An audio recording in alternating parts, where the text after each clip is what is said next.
Hello everyone, welcome to our channel. आज का ये वीडियो आपके आईटी के एग्जाम के लिए बहुत ज्यादा इंपॉर्टेंट रहने वाला है। इस वीडियो के बाद में आप कुछ भी मत पढ़ना, आपकी आईटी की 100% प्रिपरेशन हो जाएगी, क्योंकि अभी हम लोग करने वाले हैं आईटी के लास्ट मिनट क्वेश्चन। अब भैया लास्ट मिनट क्वेश्चन क्या होते हैं भाई? इसमें सारे तरीके के क्वेश्चंस हैं, आपके थ्योरेटिकल क्वेश्चंस भी हैं, एमसीक्यू बेस्ड क्वेश्चन भी है। सारा रिवीजन आपका एक ही वीडियो में हो जाएगा। इसके अलावा और कोई भी वीडियो मत देखना, इसके बाद सो जाना आराम से, ठीक है? तो ये वीडियो बहुत ज्यादा इंपॉर्टेंट है आपके आईटी के एग्जाम के लिए। इसमें क्या करेंगे हम लोग, सबसे पहले रिवीजन कर लेते हैं, थोड़ा सा रिवीजन कर लेते हैं, ठीक है? फिर उसके बाद क्वेश्चंस कर लेंगे, प्रीवियस ईयर क्वेश्चंस कर लेंगे, ठीक है? सब कुछ कर लेंगे ताकि आप बहुत ही बेहतरीन स्कोर कर पाओ। तो बिना टाइम वेस्ट के स्टार्ट करते हैं, लेकिन उससे पहले क्या करना है, लाइक शेयर एंड सब्सक्राइब कर रहे हैं। तो फिर चलिए स्टार्ट करते हैं। सबसे पहले हम लोग देखते हैं कि एंटरप्रेन्योर जो स्किल्स होती हैं वो उससे रिलेटेड कुछ बातें देखते हैं। तो सबसे पहले यहां पर आता है कि व्हाट आर द क्वालिटीज और characteristic of a good entrepreneur, कि जो अच्छा एंटरप्रेन्योर होता है उसकी क्या क्या क्वालिटीज होती है।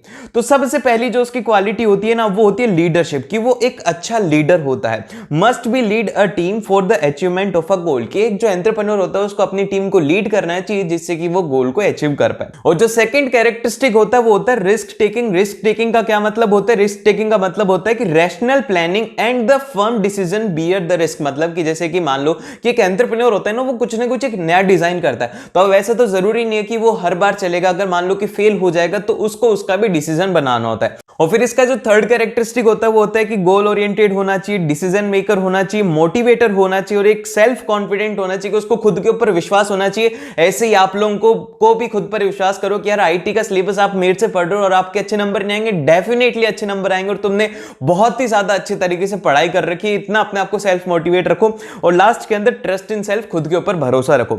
अब इसके बाद में जो नेक्स्ट आता है कि एक एंटरप्रेन्योर जो होता है उसका क्या फंक्शन होता है, कि मतलब क्या करना क्या होता है एक एंटरप्रेन्योर को। तो देखो, एंटरप्रेन्योर का सबसे पहला काम होता है कि उसको इनोवेशन करना होता है, कुछ ना कुछ एक नई चीज करनी होती है जिससे कि मार्केट में लोगों की प्रॉब्लम सॉल्व हो सके। फिर सेकंड होता है कि उसको रिस्क लेना होता है। फिर थर्ड आता है कि उसको डिसीजन मेकिंग करनी होती है। और उसी के साथ में जो नेक्स्ट पॉइंट आता है वो आता है size and the scale of a business unit, की अपना जो बिजनेस है उसकी साइज क्या रहेगी, उसको स्केल किस तरीके से करना है, ये काम होता है उसका। और फिर इसके बाद में जो लास्ट पॉइंट है वो ये है कि new invention and the innovations in a society, कि सोसाइटी के लिए कोई एक नया इन्वेंशन या फिर एक नया इनोवेशन जिससे कि सोसाइटी की कोई प्रॉब्लम सॉल्व हो सके। फिर इसके बाद में जो नेक्स्ट आता है हमारे पास में कि रोल एंड इंपॉर्टेंस, या फिर क्या होती है एक एंटरप्रेन्योर की। अगर ये एग्जाम के अंदर क्वेश्चन आएगा तो ये 5 मार्क्स का क्वेश्चन आएगा, तो ध्यान से सुनना, 5 पॉइंट है, अच्छे से लिख करके आना। तो सबसे पहले जो हमारे पास में पॉइंट ये है कि organiser of a society productive resources, कि जो भी सोसाइटी के अंदर रिसोर्सेज है उनको अच्छे तरीके से ऑर्गेनाइज करे और उनको अच्छे तरीके से यूटिलाइज करे। फिर इसके बाद में जो नेक्स्ट पॉइंट है ये है कि helpful in the capital formation. देखो, जो एंटरप्रेन्योर होते हैं ना, इनके पास में 50-50 चांसेस होते हैं कि या तो ये बहुत ही ज्यादा रिच बनने वाले हैं या फिर ये पुअर रहने वाले हैं। तो इनके पास में एक तरीके से आप ये बोल सकते हो कि कैपिटल फॉर्मेशन करते हैं। फिर इसके बाद में जो नेक्स्ट पॉइंट आता है वो यहां पे आता है कि increase in the employment opportunity, और इनसे क्या होता है कि एक एम्प्लॉयमेंट अपॉर्चुनिटी इंक्रीज होती है, लोगों को रोजगार मिलता है, एम्प्लॉयमेंट मिलता है और उसी के साथ में हायर प्रोडक्टिविटी होती है। एंड जो एंटरप्रेन्योर होते हैं उनकी इंपॉर्टेंस, जो ये फिफ्थ वाला पॉइंट है इसको इंपॉर्टेंट मार्क कर लो, ये काफी ज्यादा इंपॉर्टेंट है, एग्जाम के अंदर अगर लिखोगे तो अच्छा लगेगा। तो ये जो पॉइंट है इसमें ध्यान से देखो, इसमें क्या है, इसमें आपको लिखना होगा कि इनिशिएटर होते हैं। इनिशिएटर का मतलब ये होता है कि one who initiate the process of creating and मतलब कि एंटरप्राइज, मतलब कि कोई भी एक नई प्रोसेस को स्टार्ट करने वाला क्या होता है, वो होता है एक एंटरप्रेन्योर ही होता है। फिर इसके बाद में आता है ingredient of an the modern production system, और जो भी इंग्रेडिएंट्स हैं मॉडर्न प्रोडक्शन सिस्टम के वो भी यहीं से आते हैं। फिर इसके बाद में नेक्स्ट आता है कि what are the advantage of entrepreneurship, की एंटरप्रेन्योरशिप के एडवांटेज क्या क्या फायदे हैं एंटरप्रेन्योरशिप के। तो सबसे पहला यहां पर आता है कि इंडिपेंडेंस होती है, कि हिमसेल्फ एज अ बॉस और ओनर, कि भैया उस खुद का ही बॉस होता है, उसके ऊपर कोई भी बॉस नहीं होता, जैसा मन चाहे वैसे वो काम करे। फिर इसके बाद में सेकंड आता है स्टेटस, और जो जैसे कि मान लो कि स्टेटस क्या होता है कि अगर आपने एक बहुत ही अच्छी सक्सेसफुल 500-600 करोड़ की कंपनी बना ली तो आपका सोसाइटी के अंदर स्टेटस अपने आप ही बढ़ जाएगा, अगर नहीं बढ़ेगा तो भी आप अपना बढ़ा लोगे। और इसी के साथ में जैसे कि success in the entrepreneurship, being consider a fame, एक तरीके से फेम भी मिलता है। और फिर इसके बाद में एम्बिशन फुलफिलमेंट हो जाता है। If you are having money then आपके पास में जितने भी ड्रीम्स हैं आपके वो सारे कंप्लीट हो जाएंगे, और उसी के साथ में आप वेल्थ भी क्रिएट कर लेते हो, आप रिच भी हो जाते हो। और फिर इसके बाद में लास्ट में आता है कि एम्प्लॉयमेंट जनरेशन, और वो एम्प्लॉयमेंट भी जनरेट करता है। तो ये सब पॉइंट आपको लिखने हैं। और फिर इसके बाद में नेक्स्ट आता है कि डिसएडवांटेज क्या है भैया, एंटरप्रेन्योरशिप के कुछ डिसएडवांटेज भी तो होंगे। तो इसका सबसे पहले डिसएडवांटेज है कि ह्यूज अमाउंट, कि इसके अंदर ना टाइम बहुत ज्यादा लगता है, जैसे कि 5 साल 6 साल। अब 5 साल 6 साल तक वो बिल्कुल भी पैसे नहीं कमाएगा, लेकिन जो अगला 7वां साल होगा उसमें वो इतना पैसा कमाएगा कि 6-7 साल के उसको मेहनत बहुत अच्छी लगेगी।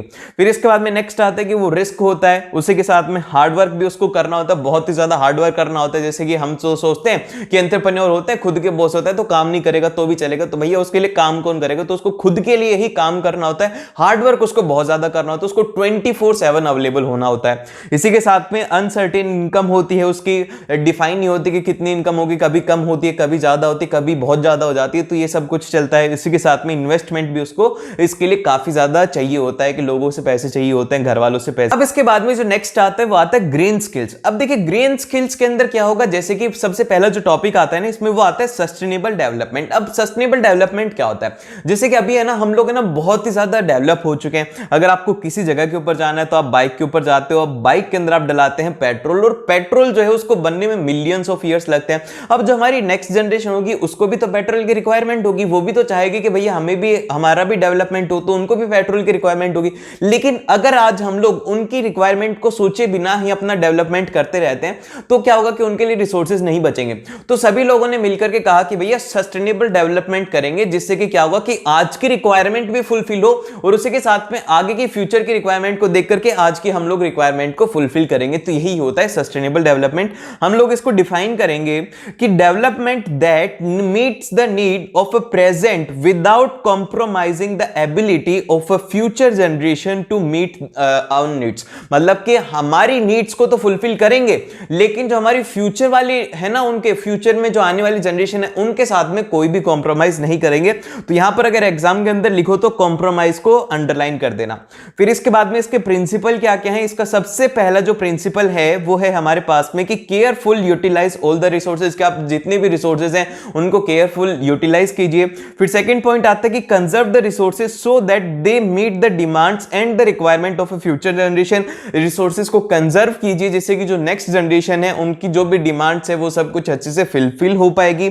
और फिर इसके बाद में आता है कि minimise the depletion of a natural resources, कि जितना ज्यादा हो सके उतना ज्यादा मिनिमाइज करो, जो हमारी नेचुरल रिसोर्सेज है ना वो डिप्लीट हो रही है उनको कम करो। और फिर इसके बाद में नेक्स्ट आता है कि conserving the earth Vitality and diversity, हमारी जो अर्थ है इसकी वाइटलिटी को और इसकी डाइवर्सिटी को हमें कंजर्व करना है। और फिर इसका लास्ट पॉइंट है, लास्ट पॉइंट बड़ा ही इंपॉर्टेंट है, इसमें ये लिखा हुआ है कि people should learn to conserve the natural resources in order to protect the living beings, की जो हम लोग हैं जैसे कि लिविंग बीइंग्स हैं उनको प्रोटेक्ट करने के लिए हमें सीखना चाहिए कि हमें किस तरीके से जो रिसोर्सेज है उनको यूज करना है। फिर इसके बाद में नेक्स्ट आता है इंपॉर्टेंस क्या क्या है सस्टेनेबल डेवलपमेंट की। देखो एग्जाम के अंदर क्वेश्चन आएगा कि what is the importance of a sustainable development, या फिर आएगा what are the principles of a sustainable development, तो उसके अंदर आपको ये पॉइंट्स के अंदर इसका आंसर लिखना होगा। देन फिर इसके बाद में आता है कि proper use of a means and the resources, आप जितना भी आपके पास में रिसोर्सेज है उनका अच्छे तरीके से यूज कीजिए। इसके बाद में इसका सेकंड पॉइंट आता है जो कि है हमारे पास में development of a positive attitude, की पॉजिटिव एटीट्यूड को डेवलप करना चाहिए, लोगों को समझाना चाहिए कि भाई साहब आज आप रिसोर्सेज बचाओगे ना तो आपको नहीं पता कि आप कितने लोगों की हेल्प करने वाले हो। फिर इसके बाद में जो नेक्स्ट आता है, नेक्स्ट पॉइंट है कि यहां पर development based on the people participation, की लोगों का पार्टिसिपेशन हो कि भाई साहब तुम सब है ना इंडिविजुअल व्हीकल्स के ऊपर ना जाकर के पब्लिक ट्रांसपोर्टेशन में जाओ। अगर ये एग्जांपल लिख दोगे ना एग्जाम के अंदर कि कैसे सस्टेनेबल डेवलपमेंट हेल्प करेगा या फिर तुम क्या कर सकते हो, तो ये एग्जांपल लिख दोगे, तुम्हें नंबर ज्यादा मिलेंगे, जितने मिल रहे थे उससे ज्यादा नंबर मिलेंगे। तो एग्जांपल याद रखना कि अगर हमें अच्छे से सस्टेनेबल डेवलपमेंट करना है तो क्या करेंगे, हम लोग पब्लिक ट्रांसपोर्टेशन को यूज में लेंगे, जो भी हमारा वाटर वेस्टेज है उसको रोकेंगे, और उसी के साथ में जितनी भी हमारे नेचुरल रिसोर्सेज हैं उसको रोकेंगे, और उसी के साथ में आप है ना जितना ज्यादा अच्छे से लिख पाओगे एग्जांपल के साथ में लिखना, बहुत ही ज्यादा अच्छे नंबर मिलेंगे। फिर इसके बाद में जो नेक्स्ट आता है वो आता है कि limitation of a development limited, कि हमारा जो डेवलपमेंट है ना वो लिमिटेड होना चाहिए। लेकिन अब देखो लिमिटेड तो होना चाहिए, अब जैसे कि हम लोग लिमिट में थोड़ी रहेंगे, लेकिन but effective use of a means and the resources are enough for the peoples to satisfy their basic need. अब देखो ये दिख नहीं रहा होगा, मैं इसको क्लियर कर देता हूं, इसका मतलब समझा देता हूं। इसका मतलब ये है कि हमारे पास में जितने भी मीन्स या फिर जितने भी रिसोर्सेज अवेलेबल हैं उसका हम लोग ऑप्टिमम यूज ले पाए कि हमारे जितना भी डेवलपमेंट हो वो उससे बहुत ही ज्यादा अच्छी तरीके से हो पाए। फिर इसके बाद में जो नेक्स्ट आता है वो आता है लॉन्ग लास्टिंग डेवलपमेंट। इसका मतलब क्या हुआ, इसको हम लोग एक बार देखते हैं। इसका मतलब ये हुआ कि development aims at achieving the goal of a economic and the social development without destroying the earth means and the resources. यहां पर मतलब ये हुआ कि हमारा डेवलपमेंट तो हो लेकिन हमारी जो अर्थ के नेचुरल रिसोर्सेज हैं वो भी उससे डिस्ट्रॉय ना हो और बहुत ही अच्छे तरीके से हम लोग उसमें डेवलपमेंट कर पाए। फिर इसके बाद में जो नेक्स्ट है, लास्ट पॉइंट है, वो है हमारे पास में सस्टेनेबल डेवलपमेंट गोल होना चाहिए। It has the three main components, economy, environment and the social inclusion. इसके अंदर तीन कंपोनेंट रहेंगे सोशल डेवलपमेंट गोल में। फिर इसके बाद में इसके साथ में प्रॉब्लम क्या है कि हम लोग जो सस्टेनेबल डेवलपमेंट है उसको ले क्यों नहीं पा रहे, क्यों हम लोग सस्टेनेबल डेवलपमेंट नहीं कर पा रहे। अभी तक भी हम लोग सस्टेनेबल डेवलपमेंट नहीं कर रहे हैं, अभी भी हम लोग हमारे ही ऊपर ही सोच रहे हैं, नेक्स्ट जनरेशन का सोच ही नहीं रहे हैं। ठीक है, तो अब क्या क्या प्रॉब्लम आती है, तो सबसे पहली जो प्रॉब्लम है वो है पुअर मैनेजमेंट रिसोर्सेज की। हमारी जो रिसोर्सेज है ना उसको हम लोग सही ढंग से मैनेज ही नहीं कर पा रहे। फिर सेकंड पॉइंट आता है वो ये आता है कि significant environmental problem are associated with the resources that are renewable such as air and water. कि यहां पर ना बहुत सारी एनवायरमेंटल प्रॉब्लम है। जैसे कि अगर आप मान लो कि सोलर एनर्जी का एग्जांपल लेते हो तो सोलर एनर्जी के एग्जांपल में क्या होता है कि कभी धूप आती है कभी छांव आती है, तो इससे क्या होता है कि आप उतनी एनर्जी जनरेट नहीं कर पाते। तो आप क्या करते हो कि यार छोड़ो इसको, हम लोग तो क्या करते हैं सीधा ग्रिड से ही कनेक्शन ले लेते हैं। तो यहां पे क्या होता है कि आपका क्या हो रहा है, यहां पे आपको प्रॉब्लम हो रही है एनवायरमेंट के कारण। और ये वाला पॉइंट भी लिख सकते हो आप उसके अंदर, जैसे कि मैंने कहा था ना कि आप कैसे कर सकते हो, तो आप इसमें बोल सकते हो कि सोलर एनर्जी को इंस्टॉल करो, विंड एनर्जी को यूज में लेना चाहिए। तो इस तरीके से हम लोग उसके आंसर को और अच्छा करेंगे, जो कि इंपॉर्टेंस में आएगा ये वाला पॉइंट। फिर इसके बाद में जो नेक्स्ट आता है वो आता है राइज इन पॉपुलेशन। सबसे बड़ी समस्या है कि हमारी जो पॉपुलेशन है वो दिन ब दिन बढ़ती जा रही है। अब जब लोग बढ़ेंगे तो उनको रिसोर्सेज चाहिए होंगे, रिसोर्सेज चाहिए होंगे तो हम लोग क्या करेंगे, हमारे जो नेचुरल रिसोर्सेज हैं उनको खत्म करते जाएंगे। फिर इसके बाद में जो नेक्स्ट पॉइंट आता है वो आता है कि due to the rise of income the demand for the improvement in the environment and the quality will increase. कि भैया हमारे जो जैसे कि हमारी इनकम जैसे जैसे बढ़ेगी ना, जैसे कि मान लो कि आज आपकी इनकम है 10,000 और एकदम से आपकी इनकम हो जाएगी 1 लाख, तो आप क्या करोगे, आप बोलोगे क्या ऐसो आराम चाहिए, क्या ऐसो आराम चाहिए, एसी लगवाओ घर के ऊपर और पूरा पूरा अच्छे तरीके से लाइटनिंग वगैरह करवाओ, तो आप ज्यादा खर्चा करोगे। तो इंक्रीज इन इनकम भी सबसे बड़ी जो प्रॉब्लम है वो है। ठीक है, अब ये तो होगी यहां पे। अब कुछ फुल फॉर्म की बात कर लेते हैं। तो सबसे पहली जो फुल फॉर्म आती है वो आती है DBMA, जिसका कि होता है डेटाबेस एडमिनिस्ट्रेटर। फिर DBMS database management system, RDBMS जो कि होता है रिलेशनल डेटाबेस मैनेजमेंट सिस्टम, और फिर इसके बाद में आता है LAN जो कि होता है लोकल एरिया नेटवर्क। ये मैन याद रखना भाई साहब, ये मैन वो आदमी नहीं है, ये अलग नेटवर्क है जो कि है मेट्रोपोलियन नेटवर्क। देखो अब ये जितने भी हमने ना ये जो पार्ट बी है इसका मैं आपको फुल सिलेबस का एक वीडियो का लिंक दे दूंगा, वहां से जाकर के पूरा सिलेबस एक बार में रिवाइज कर सकते हो, जहां पे कि हमने इनको डिटेल में डिस्कस किया है। और देन फिर इसके बाद में जो नेक्स्ट आता है वो आता है यहाँ पे कि वेन क्या होता है, वाइड एरिया नेटवर्क होता है, पेन क्या होता है, पर्सनल एरिया नेटवर्क होता है, यूआरएल क्या होता है, यूनिफॉर्म रिसोर्स लोकेटर होता है, www क्या होता है, वर्ल्ड वाइड वेब होता है, और वाई मैक्स क्या होता है, वो होता है world wide interoperability for the microwave access. फिर इसके बाद में BWA क्या होता है, ब्रॉडबैंड वायरलेस एक्सेस। फिर इसके बाद में HTML क्या होता है, हाइपर टेक्स्ट मार्कअप लैंग्वेज। अब हमने थोड़ा जल्दी जल्दी रिवाइज कर लिया। अगर लाइक नहीं किया ना तो अभी के अभी लाइक करो, सब्सक्राइब नहीं किया तो सब्सक्राइब कर लो ना, ऐसी और वीडियोस तुम्हें मिल जाएगी। तो सबसे पहला क्वेश्चन है, इसमें कहा गया है कि what are the learning objective of a communication, कि आपको कम्युनिकेशन क्यों सीखना चाहिए। तो ये एक सबसे पहला रीजन ये है कि हमें ना आपस में बात कर पाए। अब बात क्या होती है, बेसिकली मैं कुछ बोलता हूं तो वहां पर मेरा कुछ ओपिनियन होता है, मैं आपको कुछ डेटा बताता हूं, उसी तरीके से आप भी कुछ बोलते हो, वो एक डेटा होता है। एक तरीके से कंप्यूटर की लैंग्वेज में तो हम लोग डेटा ही ट्रांसफर कर रहे हैं, मैं जो बोल रहा हूं ये डेटा है, मैं सेंड कर रहा हूं, आप इसे रिसीव कर रहे हो, तो ये होता है। अब अगर हम लोग इसे कंप्यूटर लैंग्वेज में देखें तो ये होता है कि सेंडिंग, रिसीविंग और अंडरस्टैंडिंग द मैसेज और द इंफॉर्मेशन, कि आप भेज भी सकते हो, सुन भी सकते हो, मतलब कि सेंड भी कर सकते हो, रिसीव भी कर सकते हो, कोई भी इंफॉर्मेशन हो गया, कोई भी मैसेज हो गया। फिर इसके बाद में जो इसका सेकंड पॉइंट है कि development of an the interpersonal skills, की आप आसानी से इंटरपर्सनल स्किल्स को डेवलप कर सकते हो, जिससे कि आप आसानी से किसी से कम्युनिकेट कर पाओगे, अपने बातों को रख पाओगे। और ये यहाँ पर इंटरपर्सनल है, इंटरपर्सनल स्किल्स नहीं है। फिर इसके बाद में थर्ड पॉइंट है कि to express the effectively with the maximum efficiency, कि आप है ना आसानी से अपने आइडियाज़ को एक्सप्रेस कर पाओ इफेक्टिवली। अब इसके बाद में आते हैं हमारे पास में क्वेश्चन नंबर 7। क्वेश्चन नंबर 7 बड़ा ही इंटरेस्टिंग क्वेश्चन है, ध्यान से सुनना। वो ये है कि why do we say that the entrepreneur should be a open minded, कि एक एंटरप्रेन्योर को ओपन माइंडेड क्यों होना चाहिए। क्योंकि देखो आप ध्यान से देखना, आपके आसपास में जो भी सक्सेसफुल लोग होंगे वो है ना सभी से रेस्पेक्टफुली बात करेंगे और उनकी बात को गौर से सुनेंगे, क्योंकि उनका ये मानना होता है कि कहीं ये आदमी ऐसी बात ना बता दे जो कि हमें ना पता हो। तो इसीलिए ना ध्यान से उन लोगों के साथ में रहना सीखो जो कि ऐसे जिनका ओपन माइंडेड होता है, वो नए नए सॉल्यूशंस के लिए आपकी बात सुनेंगे पूरी पूरी। जैसे कि एपीजे अब्दुल कलाम थे, वो स्टूडेंट्स की हर एक बात को सुनते थे, और आजकल के टीचर कुछ ही नहीं सुनते, अरे मैं सही हूँ, अरे कहाँ हो सही, ठीक है, अरे छोड़ो अब इन सब बातों को। तो अब हम लोग बोलेंगे इसका आंसर क्या रहेगा, आंसर के ऊपर फोकस करो, इन सब बातों के ऊपर नहीं। ये है कि the smartest and the most successful peoples welcomes the new idea and diverse the prospective, allowing them to see the more opportunities ahead of them and the better solution to the problems. कि उनका ऐसे करने से क्या होता है, उनको अच्छे सॉल्यूशंस मिल पाते हैं, उनको ज़्यादा चीज़ें अच्छे से समझ में आ पाती है। देन फिर इसके बाद में हम लोग चलते हैं नेक्स्ट क्वेश्चन की तरफ, जो कि है हमारा क्वेश्चन नंबर 8। क्वेश्चन नंबर 8 के अंदर हमसे कहा गया कि how is the self regulation connected to the ability to work independently. कि आप ये बताओ कि सेल्फ रेगुलेशन जो है वो कैसे कनेक्ट रहता है कि आप आसानी से इंडिपेंडेंटली उसे वर्क कर पाओ। और ये सारे के सारे जो क्वेश्चन हैं ये हैं 2 मार्क के, और इनमें आपको सिर्फ और सिर्फ 2 पॉइंट लिखने हैं, इससे ज़्यादा लिखने की ज़रूरत नहीं है।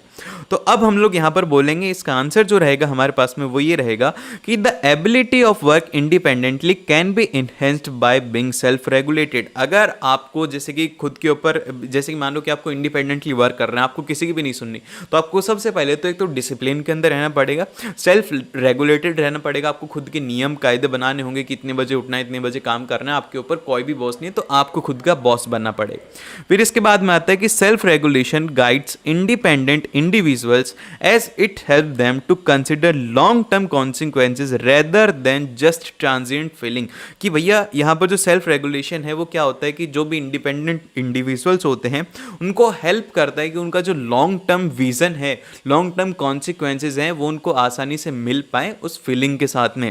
और फिर इसके बाद में आता है कि it leads to the responsible and a value driven behaviour. कि ये क्या करता है कि एक रिस्पॉन्सिबिलिटी के साथ में आप एक, जैसे कि मान लो कि आप एक इंडिपेंडेंटली वर्क करना चाहते हो तो आपके ऊपर एक रिस्पॉन्सिबिलिटी आती है सेल्फ रेगुलेशन से कि आप रिस्पॉन्सिबली काम करते हो, आपके पास में वैल्यू और आपका जो बिहेवियर है वो वैल्यू ड्राइव्ड हो जाता है कि आप किसी से अगर कोई भी काम करवा रहे हो तो आप उसके बदले में उसे उसकी वैल्यू देना पसंद करोगे।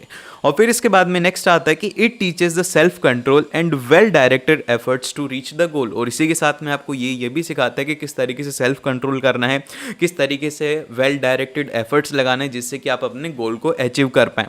और फिर इसके बाद में आता है हमारे पास में क्वेश्चन नंबर 9। क्वेश्चन नंबर 9 में हमसे कहा गया है कि how we can prevent computer against the attack by the virus. अब आप वायरस से कैसे बचा सकते हो, तो आप इसके अंदर सबसे फर्स्ट लाइन ये लिखेंगे। आपको अगर आंसर को बड़ा दिखाना है तो ये हर एक के अंदर आप लिख सकते हो कि हम लोग क्या कर सकते हैं, we can prevent the computer against the virus attack by the various procedures या फिर बाय द वेरियस पॉइंट्स। ठीक है, ये आप लिखोगे तो ये एक लाइन एडिशनल हो गई है जिससे कि आपका आंसर अच्छा दिखेगा। और इसमें ज़्यादा दिमाग नहीं लगाना, क्वेश्चन ही तो लिखा है हमने। और इसके क्या क्या रहेंगे, सबसे पहला तो रहेगा कि by installing the proper antivirus, enabling the firewall, scan the external devices before using on the other computer. और फिर उसके बाद में नेक्स्ट आता है कि by avoiding the emails that are suspicious और नॉट नॉन टू अस। ऐसी ईमेल्स को नहीं खोलना चाहिए क्योंकि ऐसी ईमेल्स क्या होती हैं, फिशिंग के थ्रू आपके कंप्यूटर को हैक किया जा सकता है, वायरस उसमें आ सकता है और आपको टोटली एक तरीके से अटैक किया जा सकता है आपके कंप्यूटर पे। फिर लास्ट के अंदर आता है कि should be very careful while downloading the files or any other program from the internet. क्योंकि ऐसा होता है कि जब भी आप है ना, एक बात हमेशा याद रखना कि इस यूनिवर्स के अंदर कोई भी चीज़ फ्री नहीं होती। अगर आपको कोई भी चीज़ फ्री में मिल रही है तो इसका मतलब ये है कि उसका उसके साथ में कोई ना कोई रिलेशन। अगर आपको मान लीजिए कि कोई गेम है जो कि पेड है और वो आपको फ्री में मिल रहा है तो इसका मतलब ये है कि यहाँ पर आपकी जो सिक्योरिटी है ना उसके साथ में खिलवाड़ हो रहा है। आपके जो डेटा है उसको आसानी से उसके थ्रू, उस ऐप के थ्रू चुरा लिया जाएगा और वो रहेगा कि आप लोग उस कंपनी को ना देख लेकर के अपना डेटा उसको दोगे, उसको पैसे नहीं देने के बजाय वो आपका डेटा लेकर के चला जाएगा। तो ये बात हमेशा अपने जीवन के अंदर याद रखना कि कुछ भी फ्री नहीं होता।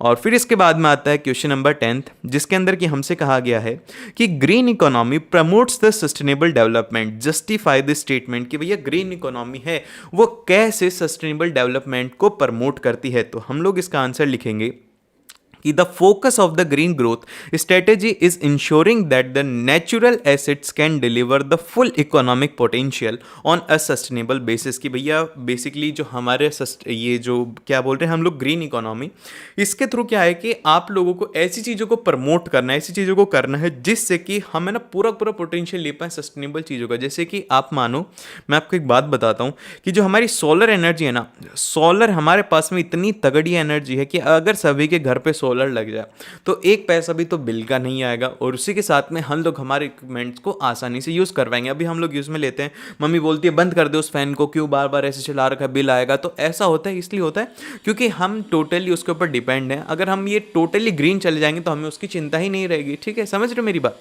और फिर इसके बाद में नेक्स्ट आता है हमारे पास में, नेक्स्ट इसका पॉइंट है कि that potential includes the provision of a critical life support services, जैसे कि क्लीन वाटर हो गया, एयर हो गया, and the resilient biodiversity needs to be supported food production and the human health. और उसी के साथ में जैसे कि अगर हम ग्रीन इकोनॉमी में जाएंगे तो इससे क्या होगा, हमें क्लीन एयर मिलेगी, क्लीन वाटर मिलेगा, और हमारी जो बायोडाइवर्सिटी है वो भी अच्छी रहेगी, जिससे कि हमारा जो ह्यूमन जो लाइफ है उसको सपोर्ट मिलेगा।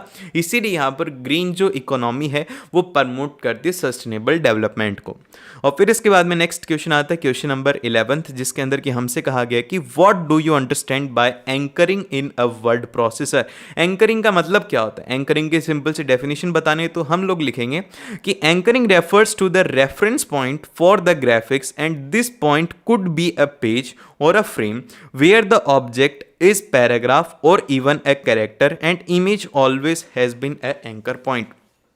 एंकरिंग बेसिकली रेफरेंस पॉइंट को कहा जाता है। अब रेफरेंस पॉइंट कुछ भी हो सकता है, टेक्स्ट भी हो सकता है, या फिर जिस तरीके से मैं बोलूँ कि ये डॉट भी हो सकता है, या फिर ये हमारी एक सुंदर सी इमेज भी हो सकती है, ये कुछ भी हो सकता है। इसको हम लोग बोल सकते हैं एंकर पॉइंट। ठीक है, और फिर इसके बाद में हम लोग चलते हैं नेक्स्ट क्वेश्चन नंबर 12th के ऊपर। क्वेश्चन नंबर 12th में हमसे कहा गया है कि what do you mean by sorting in a spreadsheet. की शॉर्टिंग का क्या मतलब होता है स्प्रेडशीट में? तो हम लोग इसके अंदर बोलेंगे कि sorting is a process of arranging the data into the meaningful order so that you can analyse it more efficiently. कि बेसिकली हम लोग क्या करते हैं, जैसे कि आपने शॉपिंग की होगी तो हम उसमें क्या करते हैं, शॉर्ट कर देते हैं, प्राइस हाई टू लो या फिर लो टू हाई। उससे क्या होता है कि हम लोग आसानी से देख पाते हैं। अदरवाइज क्या होता है कि मिक्स्ड हमें चीज़ें देखते हैं, कुछ चीज़ें दिख रही हैं 2000 रुपए की, और कुछ वहीं पर ही चीज़ें दिख रही हैं 20,000 रुपए की, और वहीं पर ही कुछ ऐसी चीज़ें दिख रही है जो कि दिख रहे हैं 200 रुपए की। तो इससे क्या होता है कि हम आसानी से उसको कैटेगराइज नहीं कर पाते, हम अच्छे से नहीं ढूंढ पाते। तो अदरवाइज या तो करें कि हम लो टू हाई करें या फिर उसे हाई टू लो करें, जिससे कि हम उस डेटा को आसानी से एक्सेस कर पाएं।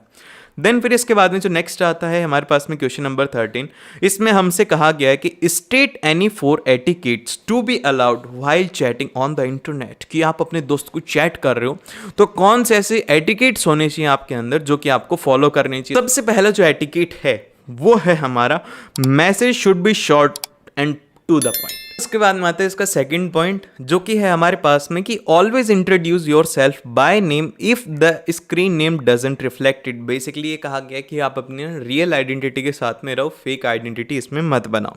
और फिर इसके बाद में आता है हमारे पास में क्वेश्चन नंबर 12, जिसके अंदर कि हमसे कहा गया है कि how is the goal seek different from the solver in spreadsheet. ये ध्यान से सुनो क्योंकि ये आपको कंफ्यूज करेगा एग्जाम के अंदर। तो हम लोग सबसे पहले बात करते हैं गोल सीक क्या होता है। तो goal seek determines what the value needs to be input in a cell to achieve the described result in a formula cell as it allow varying the value for one cell. Basically goal seeking के अंदर क्या होता है कि हमारे पास में ये रहता है कि इनपुट हमारे पास में रहता है और हमें डिजायर्ड रिजल्ट का पता होता है। जैसे कि गोल सीक हम लोग कहाँ पर काम में लेते हैं, जैसे कि आपको एक कंपनी आपकी, मान लीजिए कि आप एक बहुत बड़े $1 बिलियन की कंपनी के मालिक हैं, और जैसे कि आपके Q1 का रिजल्ट आ गया। Q1 का मतलब ये होता है कि 4 महीने का रिजल्ट आ गया कि आपने इसमें 40 करोड़ रुपए कमाए। और फिर उसके बाद में क्वार्टर 2 का रिजल्ट आया कि आपने इसमें 36 करोड़ रुपए कमाए। फिर उसके बाद में क्वार्टर 3 का रिजल्ट आता है कि आपने इसमें 42 करोड़ रुपए कमाए। तो अब आप बताओ कि क्वार्टर 4 के अंदर क्या होगा, कितना कमाओगे। तो बेसिकली ये क्या होता है कि हम लोग प्रीवियस डेटा को यूज करके नेक्स्ट डेटा को प्रेडिक्ट करते हैं और हम इसे आसानी से एक वैल्यू को वेरी कर सकते हैं। ये मतलब होता है गोल सेकिंग का, कि हम पिछले वाले डेटा को यूज में लेकर के इसमें लगाते हैं। और वहीं पर ही जो सॉल्वर होता है, सॉल्वर में क्या होता है, सॉल्वर हमें कहता है कि solver can be solve the equation that uses the several variables, so it can be used to determine what values needs to be enter in the multiple input cell to achieve the desired result. मतलब describe result लेने के लिए आप multiple input cell ले सकते हो, लेकिन वहीं पर इसके अंदर क्या होता है, सिर्फ और सिर्फ आप एक सेल ले सकते हो। और फिर इसके बाद में आता है क्वेश्चन नंबर 15, जिसमें कि हमसे कहा गया है कि डिफरेंशिएट बिटवीन द प्राइमरी की एंड फॉरेन की। अब इसमें डिफरेंशिएट क्या करना है, प्राइमरी की मतलब इंडियन वाले लोग, फॉरेन मतलब फॉरेन वाले लोग। ऑस्ट्रेलिया याद है ना, वो होते हैं फॉरेन। अरे नहीं यार, गलत लग रहा है ना, हाँ तो ये गलत ही है। सही आंसर क्या है इसका, सही आंसर हम लोग कहेंगे कि a primary key is a unique value that identifies a row in a table. कि भैया प्राइमरी की का मतलब क्या होता है कि एक रो को एक टेबल के अंदर अगर हम लोग आइडेंटिफाई कर रहे हैं तो वो होती है प्राइमरी की। और वहीं पर अगर बात करें where as the foreign key identifies a column or the set of column in one table that refers to the table or the set of column in an another table.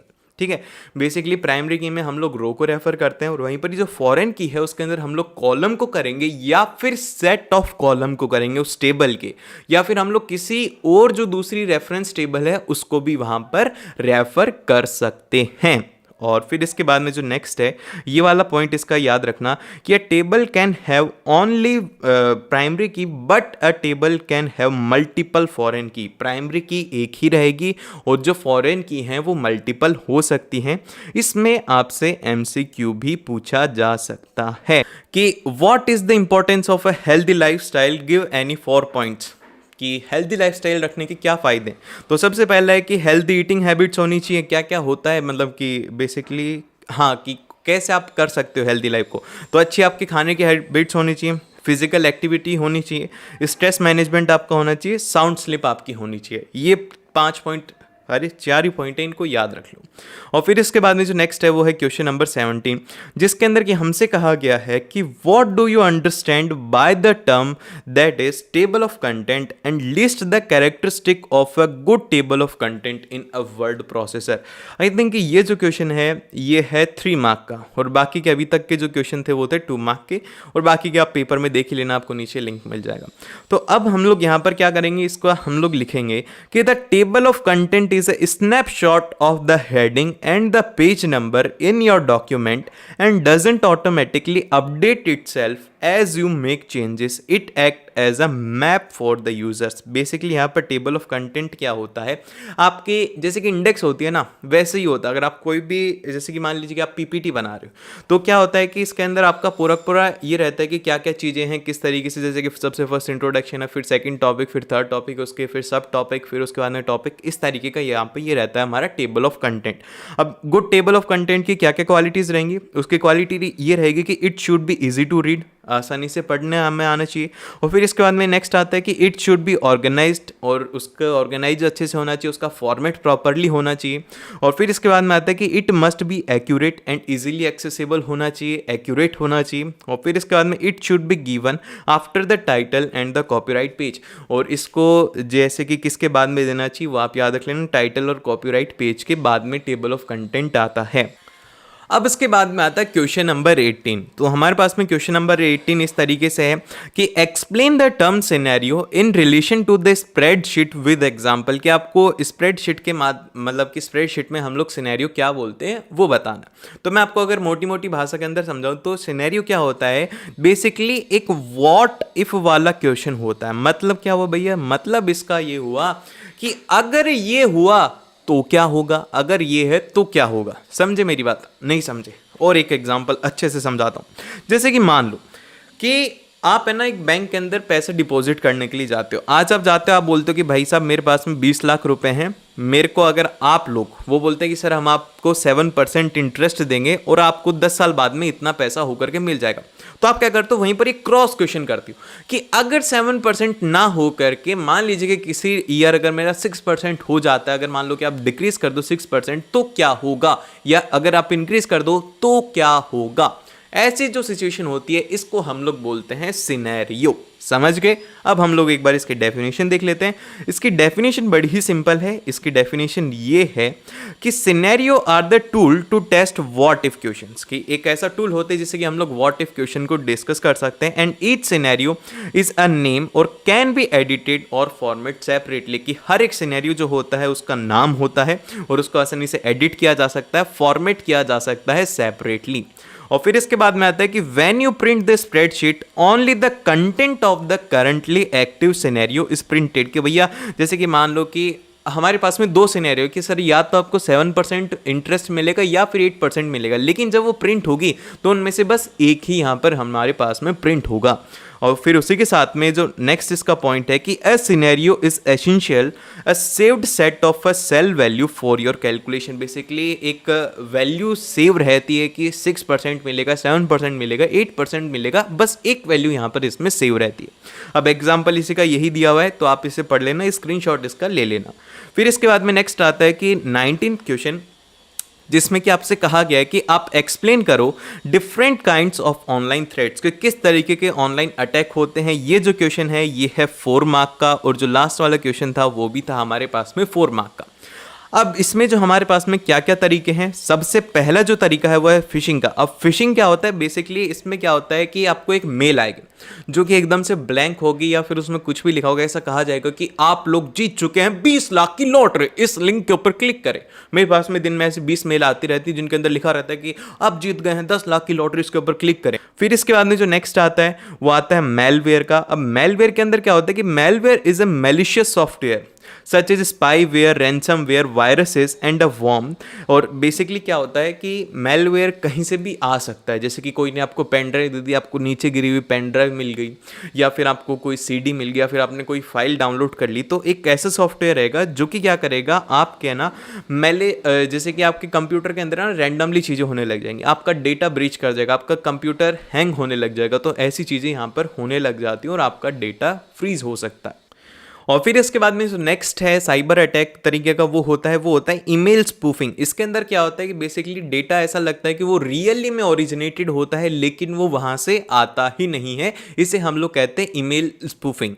और फिर इसके बाद में जो नेक्स्ट आता है वो आता है क्वेश्चन नंबर 20, जिसके अंदर कि हमें कहा गया कि explain the term referential integrity why it is important in a database. तो सबसे पहले हम लोग इसकी डेफिनेशन देखते हैं जो कि है हमारे पास में, referential integrity is used to maintain the accuracy and the consistency of a data in a relationship or in a base. Data can be linked between two or more tables with the help of the primary key or the foreign key constants. Basically इसका कहने का मतलब ये है कि यह आपकी accuracy को और आपकी consistency को डेटा के अंदर जो रिलेशनशिप है उसके साथ में मेंटेन रखता है, कि प्राइमरी को सेकेंडरी के साथ, मतलब प्राइमरी और फॉरेन की का कंस्टेंट को आसानी से उनके बीच में रिलेशन कर देता है, जिससे कि आप डेटा को आसानी से एक्सेस कर पाओ और आसानी से उसे एडिट कर पाओ। देन फिर इसके बाद में जो हमारे पास में नेक्स्ट आता है कि क्या क्या इसके मतलब क्यों यह इंपॉर्टेंट है। सबसे पहला ये है कि it prevents the entry of a duplicate data, इससे डुप्लीकेट डेटा को एंटर नहीं कर सकते। सेकंड आता है कि it prevents the one table from pointing to the non existing field in another table. जैसे कि मान लीजिए कि आपकी एक टेबल से दूसरी टेबल की तरफ जो कि है ही नहीं उसको रोकता है। और फिर इसके बाद में आता है इसका थर्ड पॉइंट जो कि है कि it prevents the consistency between the partner table, जो भी पार्टनर टेबल है उनके बीच में कंसिस्टेंसी को ये रोकता है।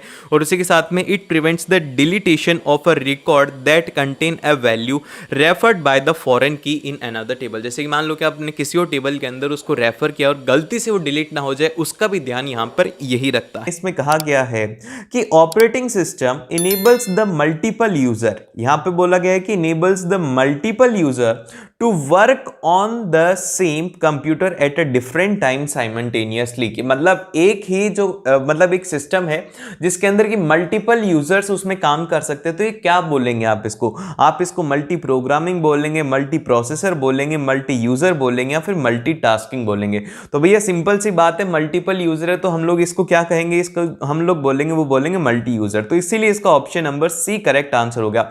अब मल्टी प्रोग्रामिंग कब होता है, जब आप मल्टीपल प्रोग्राम्स को रन कर रहे हो तो उसको मल्टी प्रोग्रामिंग कहते हैं। मल्टी प्रोसेसर मतलब कि एक से ज्यादा प्रोसेसर वहां पे काम में लिए जा रहे हैं, और मल्टीटास्किंग का मतलब ये है कि आप एक से ज्यादा टास्क कर रहे हो, ठीक है। देन फिर इसके बाद में जो नेक्स्ट इसका क्वेश्चन है वो ये है कि is a series of a posture breathing exercise practised to achieve control of a body and a mind, कि मतलब एक ऐसे सीरीज ऑफ पोस्चर कि पोस्चर होते हैं अलग अलग, और उसी के साथ में कोई ब्रीदिंग एक्सरसाइज होती है जिससे कि हमारी बॉडी को कंट्रोल किया जाता है। कौन क्या होता है उसमें, योगा होता है ना, योगा के अंदर ही हम लोग ये करते हैं। बड़ा ही सिंपल से क्वेश्चन, इतने आसान से क्वेश्चन है यार। देन फिर इसके बाद में अगला जो क्वेश्चन है, देखो ये कॉमन सेंस अगर लगाओगे ना तो ये क्वेश्चन बहुत जल्दी हो जाएंगे। तो थर्ड वाला क्वेश्चन ये है कि from the following statement which one is not correct about the qualities of an entrepreneur, कि एक जो एंटरप्रेन्योर है उसकी कौन सी क्वालिटीज नहीं है इनमें। तो सबसे पहले अगर हम लोग बात करें कि successful entrepreneur adopt the habit of a hard work from a very early stage, कि उनको है ना हार्ड वर्क करने की आदत हो जाती है, एकदम से सही बात है। फिर सेकंड ये है कि entrepreneur should not think optimistically about the future of the business. तो यहां पर ये जो वर्ड है ऑप्टिमिस्टिकली का मतलब ये होता है कि वो फ्यूचर की नहीं सोचते, पॉजिटिवली वो उसके बारे में नहीं सोचते कि ऐसा होगा। तो भैया सबसे ये एंटरप्रेन्योर की खास बात ही ये होती है कि यार वो पहले दिन से है ना अपनी कंपनी जो होती है ना उसको मिलियंस ऑफ डॉलर्स की बनाने की सोचता है, वो सोचता है पॉजिटिवली सोचता है, वो नेगेटिवली नहीं सोचता। तो यहां पर इसने नॉट लिख दिया ना, इसलिए क्या हो जाएगा, ये हो जाएगा सही। और एक बात जरूर से याद रखना, मैंने इस आईटी के पेपर में एक बात ऑब्जर्व करी है, इसके अंदर ज्यादातर जो क्वेश्चंस है वो है नोट वाले। तो क्वेश्चन को ध्यान से देखना, नोट वर्ड को हाईलाइट कर लेना, क्योंकि आप एग्जाम के अंदर गलती करोगे, इसीलिए बता रहा हूं। क्योंकि आईटी के पेपर में अभी जितने भी क्वेश्चंस हम लोग देखेंगे इसमें नोट वाले जो वर्ड है उसको ज्यादा यूज में लिया गया है।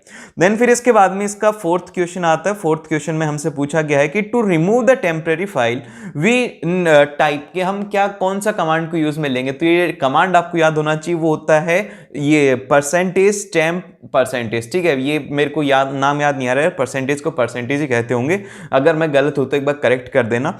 देन फिर इसके बाद में जो नेक्स्ट आता है, देखो ये अगला क्वेश्चन है, इसमें यहां पर कहा गया है कि is not quality of an self confident people की, सेल्फ कॉन्फिडेंट पीपल की वो क्वालिटी नहीं है। तो यहां पर नॉट वर्ड लिया गया है, इसीलिए बोल रहा था कि ध्यान से देखना, क्योंकि कदम कदम पर इसमें खतरा है।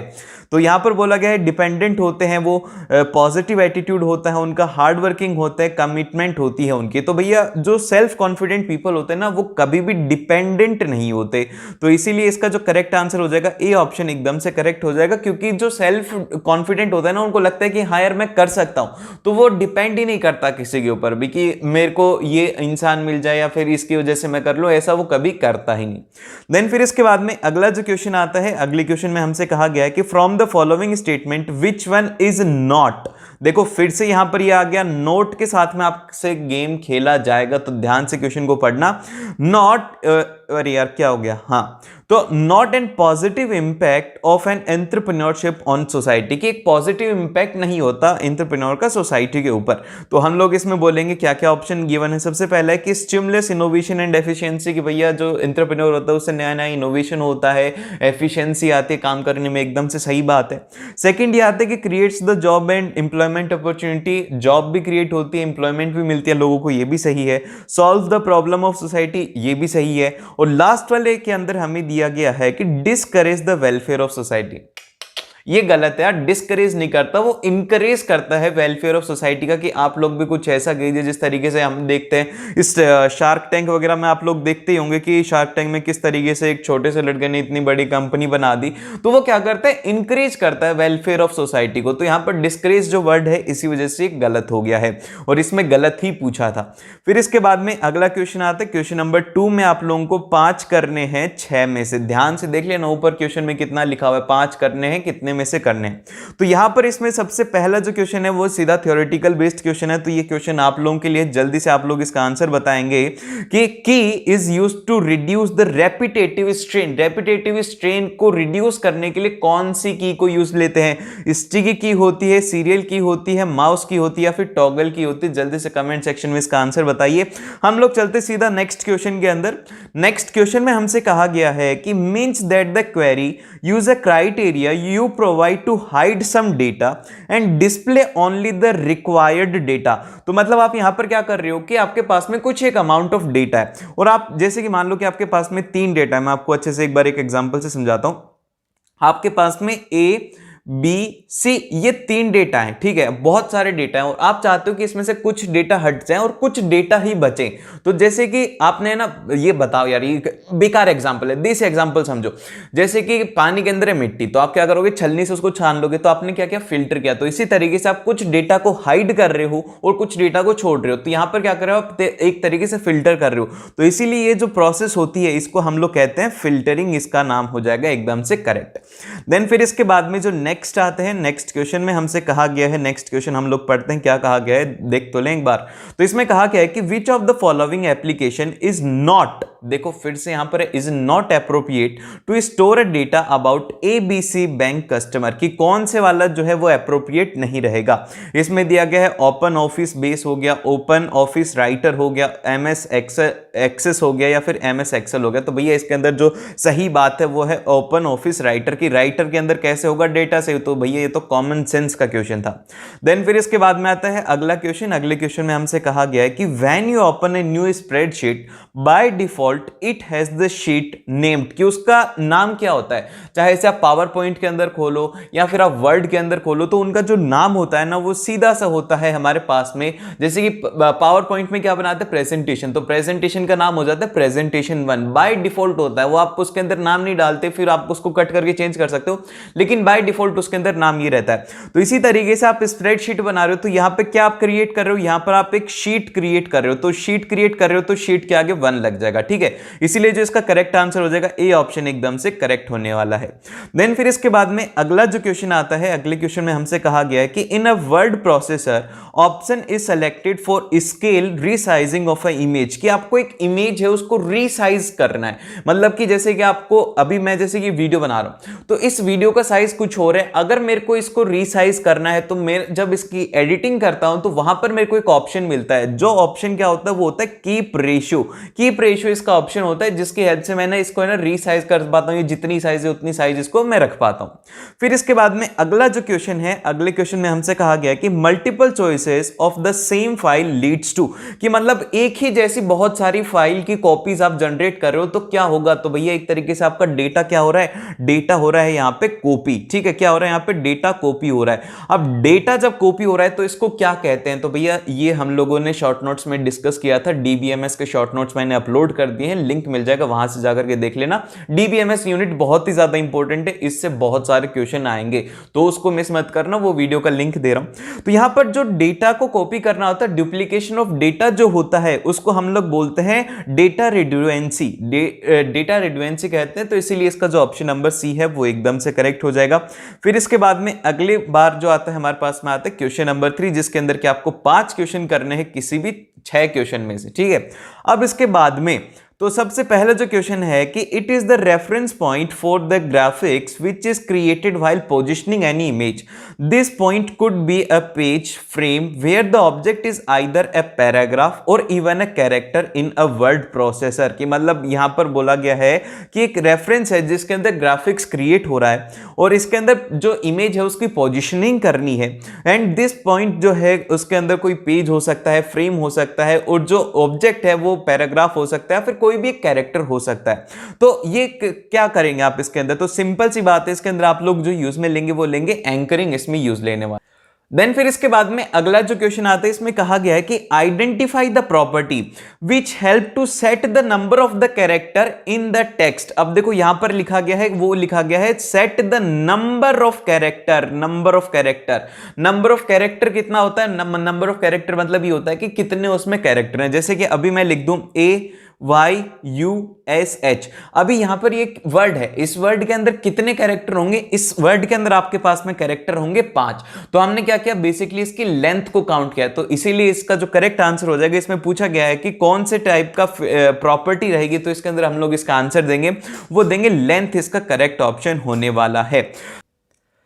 देन फिर इसके बाद में आता है हमारे पास में क्वेश्चन नंबर 3। तो क्वेश्चन नंबर 3 में हमसे कहा गया है कि is design to help the user with the auditory impairment.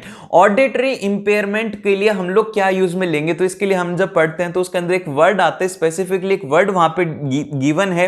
वो वर्ड क्या है? वो वर्ड है यहाँ पर साउंड सैनिटरी। तो साउंड सैनिटरी इसके लिए एकदम से करेक्ट ऑप्शन हो जाएगा। फिर इसके बाद में जो अगला क्वेश्चन है, इसका 4th क्वेश्चन है। 4th में कहा गया है कि स्टेट ट्रू फॉल्स, आपको स्टेट करना है कि सही है गलत है। इसमें कहा गया कि it is not possible to create a default template in a word processor. गलत है यार, एकदम से गलत बात है, फॉल्स इसका आंसर हो जाएगा। और फिर इसके बाद में आता है इसका 5th क्वेश्चन। 5th क्वेश्चन में हमसे कहा गया है कि रिव्यूअर्स एंड ऑथर्स, देखो यहां पर रिव्यू करने वाले और जो ऑथर हैं, can add their to explain their changes in the cell spreadsheet. की जो स्प्रेडशीट है उसके अंदर जो रिव्यू करने वाला है वो कोई चेंजेस करता है, या फिर ऑथर है वो कोई चेंजेस करना चाहता है, तो वो किस तरीके से करेंगे? तो यहां पर दिया गया है कि कमेंट्स में करेंगे, वर्कशीट में करेंगे, हाइपरलिंक से करेंगे, या फिर मार्कआउट से करेंगे। तो यहां पर जो चेंजेस हैं वो हम लोग करते हैं कमेंट्स की हेल्प से। तो इसीलिए ए ऑप्शन इसके लिए एकदम से करेक्ट होने वाला है। देन फिर इसके बाद में चलते हैं हम लोग नेक्स्ट क्वेश्चन के ऊपर। क्वेश्चन नंबर 4 के अंदर आप लोगों को 5 क्वेश्चन करने, किसी भी 6 क्वेश्चन में। तो इसका जो फर्स्ट है, इसमें कहा गया है कि identify the website that offer the offline blog service for the free. कि ऐसी कौन सी वेबसाइट है जो कि फ्री में ऑफलाइन ब्लॉग सर्विस प्रोवाइड करवाती है? तो यहां पे हमें 3 ऑप्शन गिवन है। तो इसमें एक है यहां पर ब्लॉग डेस्क हो गया, दूसरा होगा क्यूनामा हो गया, तीसरा हो गया वर्डप्रेस हो गया। तो इसके अंदर जो ए और बी ऑप्शन है ना, ये करेक्ट है, क्योंकि यही है, ये ऑफलाइन सर्विस जो है ब्लॉग की वो प्रोवाइड करवाते, इसलिए इसके लिए डी ऑप्शन एकदम से करेक्ट होने वाला है। एकदम से देख करके मत होना कि खुश मत हो जाना कि ब्लॉग सर्विस फ्री, तो आपने देखा ब्लॉग डेस्क और सीधा ये ऑप्शन मार्क कर दिया, ध्यान से। और फिर इसके बाद में अगला जो क्वेश्चन है, अगला क्वेश्चन में कहा गया है कि John has written a book consisting of a 15 chapter and he wanted to make the index of the book. Suggest him the option to create the index automatically in the word processor। कि आप, हमारा जो एक John है, हमारा दोस्त है, उसने एक बुक लिखी है 15 चैप्टर की, और वो एक उसकी इंडेक्स बनाना चाहता है। तो हमें उसको सजेस्ट करना चाहिए कि उसे क्या करना है। तो भैया सिंपल सी बात है कि आप टेबल ऑफ कंटेंट बना दीजिए, उससे लोगों को पता लग जाएगा। तो इसीलिए टेबल ऑफ कंटेंट इसका करेक्ट ऑप्शन हो जाएगा। फिर इसके बाद में जो नेक्स्ट है, नेक्स्ट वाले क्वेश्चन के अंदर हमसे कहा गया कि the length of the field value of the text data type is by default in DBMS. की डीबीएमएस के अंदर जो लेंथ है कितनी सेलेक्ट होती है बाय डिफॉल्ट? तो बाय डिफॉल्ट जो लेंथ होती है वो होती है 50, उसके अंदर सेलेक्ट होती है। फिर इसके बाद में अगला क्वेश्चन आता है जिसमें हमसे कहा गया कि healthy lifestyle help to keep and improve the people's health and well being and it does not include. कि भैया यहां पर कहा गया है कि जो एक हेल्दी लाइफस्टाइल है वो एक तो लोगों की हेल्थ को इंप्रूव रखती है। जैसे कि अभी थोड़े टाइम पहले मैंने आपको बताया था कि मेरी थोड़ी तबियत खराब हो गई थी, तो वो इसलिए हुई थी क्योंकि मेरी लाइफस्टाइल थोड़ी खराब हो गई थी, मैं थोड़ा ज्यादा बाहर का खाना खाने लग गया था, इसलिए मेरी हेल्थ खराब हो गई थी। तो यहां पर इसका कहने का मतलब क्या है? यहां पर ये कहना चाह रहे हैं कि किस लिए इफेक्ट होती है। भैया यहां पर इफेक्ट होने का रीजन है कि हेल्दी ईटिंग हैबिट्स हो गया, फिजिकल एक्टिविटीज हो गया, स्ट्रेस मैनेजमेंट हो गया, या फिर इसके अंदर लेस स्लीप हो गया। तो यहां पर इसके अंदर जो है डज नॉट इंक्लूड लिखा हुआ है कि इसमें क्या इंक्लूड नहीं होगा। तो भैया इसके अंदर जो है ये लेस स्लीप इसमें इंक्लूड होगा, क्योंकि फिजिकल एक्टिविटीज भी जरूरी होती है, स्ट्रेस का मैनेजमेंट भी जरूरी होता है, हेल्दी ईटिंग हैबिट्स भी उसमें जरूरी होती हैं। फिर इसके बाद में अगला जो क्वेश्चन आता है इसका 5th पार्ट है। 5th पार्ट में हमसे कहा गया है कि in a spreadsheet using a create hyperlink to create FTP or a 10 let click on icon in a hyperlink dialog box. कि आपको ऐसे कौन सा आइकन है जिसके ऊपर के क्लिक करना है? बेसिक है, सिंपल सा है, ये इंटरनेट होगा इसका आंसर। ठीक है, पढ़ते आपको आंसर आने वाले। फिर इसके बाद में आता है इसका 6th पार्ट जिसके अंदर कि हमसे बोला गया है कि refers to a cell or a range of cell on the worksheet and can be used to find the value or a data that you want formula to calculate। भैया एक फॉर्मूला है जिससे कि आप ना वैल्यूज को calculate करना चाह रहे हो, तो क्या यूज में लोगे आप? यहां पर सेल रेफरेंस यूज में लोगे, तो इसलिए ए ऑप्शन इसके लिए एकदम से करेक्ट होने वाला है। फिर इसके बाद में चलते हम लोग इसके सब्जेक्टिव क्वेश्चंस के ऊपर। ये फिफ्थ वाला पार्ट देख लेना, बहुत ही ज्यादा आसान है, इसमें कोई भी ज्यादा बड़ी बात नहीं है। देखो एक तो इसमें ये फुल फॉर्म जरूर से याद रख लेना, जैसे कि बीएसएनएल की फुल फॉर्म क्या होती है भैया? भारत संचार लिमिटेड होती है। इसमें लिखा हुआ बिहार संचार लिमिटेड, नगम लिमिटेड है। तो यहां पर छोटी छोटी जो फुल फॉर्म है उनको थोड़ा ध्यान में रखना, क्योंकि जो सीबीएसई वो ऐसे ही क्वेश्चन पूछता है, ऐसे ही पेपर आएगा। और ज्यादा चिंता ना करो। ऑल द वेरी बेस्ट और मिलते हैं आप लोगों से नेक्स्ट वीडियो में।